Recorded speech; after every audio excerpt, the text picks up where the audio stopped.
nag-i-insinuate ba siya na mayroong kinalaman ng Pangulo sa pag-iimbestiga patungkol sa pagbabanta ng Vice Presidente sa kanyang buhay? Well, there were questions about it.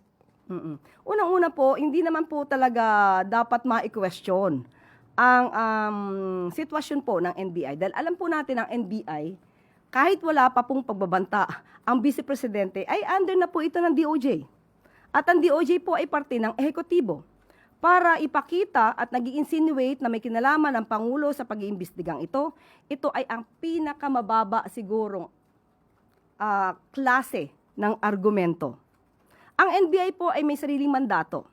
Kung mayroong nakita at napatunayan naman po na may pagbabanta mismo sa buhay ng Pangulo at hindi lang naman isang tao, 2 taong nakakita nito, buong mundo ang nakakita ng pagbabanta sa buhay ng Pangulo, ni First Lady at ni dating House Speaker.